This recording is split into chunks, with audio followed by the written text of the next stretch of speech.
ಸರ್ಕಾರಿ ಅಧಿಕಾರಿ ಅಮೃತಾ ಗೌಡ ಅವರಿಗೆ ಬೆದರಿಕೆ ಹಾಕಿದ ಪ್ರಕರಣದಲ್ಲಿ ಬಂಧನವಾಗಿದ್ದ ಕಾಂಗ್ರೆಸ್ ಮುಖಂಡ ರಾಜೀವ್ ಗೌಡಗೆ ಇಂದು ನ್ಯಾಯಾಲಯ ಕೊನೆಗೂ ಷರತ್ತುಬದ್ಧ ಜಾಮೀನು ನೀಡಿದೆ.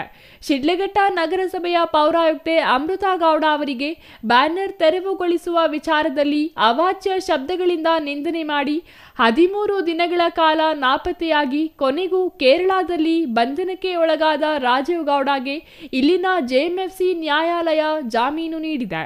ರಾಜೀವ್ ಗೌಡ ಪರವಾಗಿ ವಾದ ಮಂಡಿಸಿದ ಹಿರಿಯ ವಕೀಲ ವಿವೇಕ್ ಸುಬ್ಬಾರೆಡ್ಡಿ ನ್ಯಾಯಾಲಯದ ಬಳಿ ಸುದ್ದಿಗಾರರೊಂದಿಗೆ ಮಾತನಾಡಿ, ರಾಜೀವ್ ಗೌಡ ಅವರಿಗೆ ಜೆಎಂಎಫ್ಸಿ ನ್ಯಾಯಾಲಯ ಜಾಮೀನು ಮಂಜೂರು ಮಾಡಿದೆ. ಅದಕ್ಕಾಗಿ ನ್ಯಾಯಾಲಯದ ತೀರ್ಪಿಗೆ ನಾವು ಬದ್ಧರಾಗಿದ್ದೇವೆ ಎಂದು ಸ್ಪಷ್ಟಪಡಿಸಿದರು.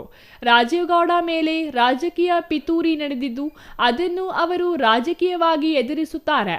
ನಾವು ಕಾನೂನಾತ್ಮಕವಾಗಿ ಏನು ಹೋರಾಟ ಮಾಡಬೇಕೋ ಮಾಡುತ್ತೇವೆ ಎಂದರು. ರಾಜೀವ್ ಗೌಡ್ರ ಮೇಲೆ ಹಾಕಿದಂತಹ ಪ್ರಥಮವಾದ FIR ಕ್ರೈಮ್ ನಂಬರ್ 9 2026ನಲ್ಲಿ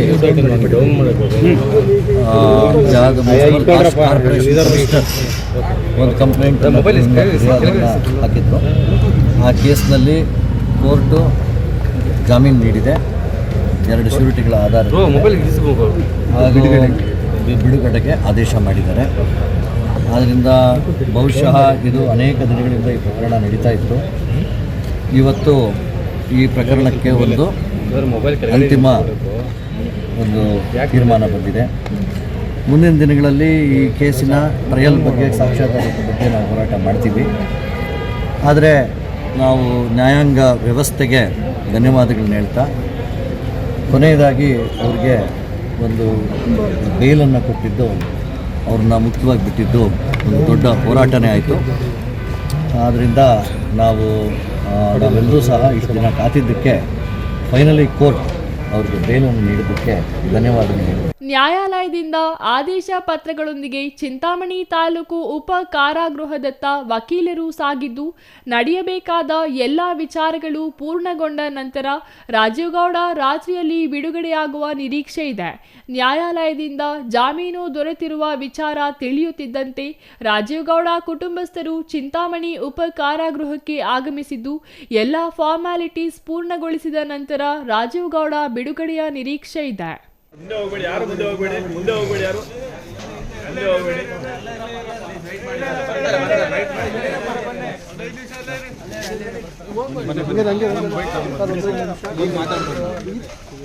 ನಾನಿವತ್ತು ಒಂದು ಕೋರ್ಟ್ಗೆ ಈ ವಿಚಾರವಾಗಿ ಬಂದಿದ್ದಕ್ಕೂ ಒಂಥರ ಏನೇ ಇದ್ದರೂ ಕೂಡ ನಮ್ಮ ಶಿಡ್ಲಘಟ್ಟ ಜನತೆಗೋಸ್ಕರ ಮಾಡಿದಂಥ ಒಂದು ತ್ಯಾಗ ಅಂತಲೇ ಹೇಳೋಕ್ಕೆ ಇಷ್ಟಪಡ್ತೀನಿ. ಯಾಕೆಂದರೆ ಯಾವುದೇ ಒಂದು ನಾನು ಕಳ್ತನ ಮಾಡಲಿಲ್ಲ, ಕೊಲೆ ಮಾಡಲಿಲ್ಲ.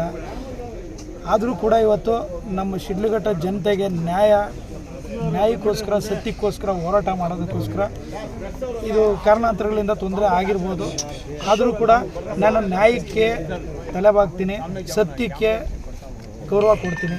ಹಾಗಾಗಿ ಮುಂದಿನ ದಿನಗಳಲ್ಲಿ ನಮ್ಮ ಶಿಡ್ಲಘಟ್ಟ ವಿಧಾನಸಭಾ ಕ್ಷೇತ್ರದಲ್ಲಿ ನಮ್ಮ ಜನತೆಗೆ ಸತ್ಯ ಮತ್ತು ನ್ಯಾಯ ಸಿಗಬೇಕು. ಏನೆಲ್ಲ ಹೋರಾಟ ಮಾಡಬೇಕು, ಕಾನೂನು ರೀತಿಯ ಹೋರಾಟ ಮಾಡ್ತೀನಿ.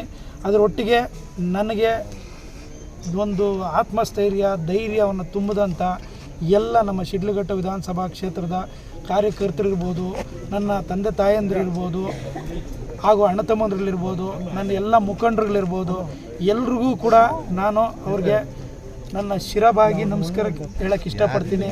ನನ್ನ ಜೊತೆಯಲ್ಲಿ ಶಕ್ತಿಯಾಗಿ ಎಲ್ಲರೂ ಕೂಡ ನಾವಿದ್ದೇವೆ, ನಿನಗೆ ಏನೇ ತೊಂದರೆ ಆದರೂ ಕೂಡ ನಾವಿದ್ದೀವಿ ಅನ್ನೋ ರೀತಿಯಲ್ಲಿ ಸುಮಾರು ಸಾವಿರಾರು ಸಂಖ್ಯೆಯಲ್ಲಿ ಎಲ್ಲರೂ ಕೂಡ ನಾನು ನೋಡ್ತಿದ್ದೆ. ತುಂಬ ಸಂತೋಷ ಆಗ್ತಿತ್ತು. ಅಂದರೆ ಇದೆಲ್ಲ ಆಗಿ ಏನೋ ತೊಂದರೆ ಆಯ್ತೇನೋ ಅನ್ನೋ ಥರನೂ ಅನಿಸ್ತಿತ್ತು. ಆದರೂ ಕೂಡ ನಮ್ಮ ಜನ ಎಲ್ರಿಗೂ ಗೊತ್ತಿದೆ, ನಾನು ಯಾವತ್ತೂ ಕೂಡ ಇಲ್ಲದೇ ಇರೋಂಥದ್ದಕ್ಕೆ ಯಾವುದಕ್ಕೂ ಹೋಗಲಿಲ್ಲ. ಸತ್ಯದ ಪರವಾಗಿ ಹೋರಾಟ ಮಾಡ್ತಿದ್ದೀನಿ. ಕರೋನಾ ಕಷ್ಟ ಕಾಲದಲ್ಲಿ ಇವತ್ತಿನವರೆಗೂ ಏನಾಗಿದೆ ಅಂದರೆ, ಇವತ್ತು ಈ ಒಂದು ವಿಚಾರ ಇಡೀ ನಮ್ಮ ರಾಜ್ಯದಾದ್ಯಂತ, ದೇಶದಾದ್ಯಂತ ಇವತ್ತಿನ ವಿಚಾರ ಇವತ್ತು ಎಲ್ಲ ಕಡೆ ವೈರಲ್ ಆಗಿದೆ ಅನ್ನೋದು ಗೊತ್ತಾಯ್ತು ನನಗೇನೆಂದರೆ, ಇವತ್ತು ಸುಮಾರು ಒಂದು 10 ವರ್ಷಗಳ ಕಾಲದಿಂದ ನಮ್ಮ ಆಂಬ್ಯುಲೆನ್ಸ್ಗಳ ಸೇವೆಯಲ್ಲಿ 25,000ಕ್ಕೂ ಹೆಚ್ಚಿನ ಜನರ ಒಂದು ಜೀವ ಉಳಿಸಿದ್ದೀವಿ. 10 ಆಂಬ್ಯುಲೆನ್ಸ್ಗಳು ಇವತ್ತು ಕೂಡ 24 ಗಂಟೆ ನಿರಂತರವಾಗಿ ಸೇವೆ ಸಲ್ಲಿಸ್ತಾ ಇದ್ದಾವೆ. ಅವರೆಲ್ಲರೂ ಕೂಡ ಹೇಳ್ತಿದ್ದಾರೆ, ನೀವು ಮಾಡಿರೋಂಥ ಒಳ್ಳೆಯ ಕೆಲಸಗಳನ್ನ ಯಾರೂ ಕೂಡ ನಾವು ಮರ್ತಿಲ್ಲ. ತಿರುಗಿ ಕೋವಿಡ್ ಸಂದರ್ಭದಲ್ಲಿ ಮೊದಲನೇದಾಗಿ ನಾನು ಹೇಳ್ತಿದ್ದೀನಿ, ಪತ್ರಿಕಾ ಮಿತ್ರರಿಗೆ ಮತ್ತು ಪೊಲೀಸ್ ಆರಕ್ಷಕ ಸಿಬ್ಬಂದಿಯವರೆಗೆ ಕೋವಿಡ್ ಲಾಕ್ಡೌನ್ ಸಂದರ್ಭದಲ್ಲಿ ಸೀಲ್ ಡೌನ್ ಆಗಿದ್ದಂಥ ಸಂದರ್ಭದಲ್ಲಿ ಪ್ರತಿಯೊಬ್ಬರಿಗೂ ರೇಷನ್ ಕಿಟ್ಸು, ವಿಶೇಷವಾಗಿ ಮಾಧ್ಯಮ ಮಿತ್ರರಿಗೆ ಹೇಳಬೇಕು ಅಂತಂದರೆ 1 ಸರಿ ಅಲ್ಲ 3 ಸರಿ ಒಂದೊಂದು ತಿಂಗಳಿಗಾಗಷ್ಟು ರೇಷನ್ ಕಿಟ್ನ ನಾನು ಕೊಟ್ಟೆ.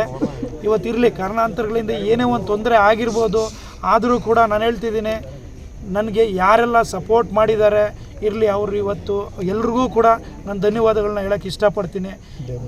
ಮುಂದಿನ ದಿನಗಳಲ್ಲಿ ನಮ್ಮ ಶಿಡ್ಲಘಟ್ಟ ನನ್ನ ಕರ್ಮಭೂಮಿ, ನನ್ನ ಏನೇ ಇರಲಿ ಶಿಡ್ಲಘಟ್ಟದ ಜನತೆಗೋಸ್ಕರ ನಾನು ಯಾವತ್ತೂ ಕೂಡ ಸತ್ಯದ ಪರವಾಗಿ ಹೋರಾಟ ಮಾಡೋದಕ್ಕೆ ನಾನು ಸಿದ್ಧವಾಗಿರ್ತೀನಿ.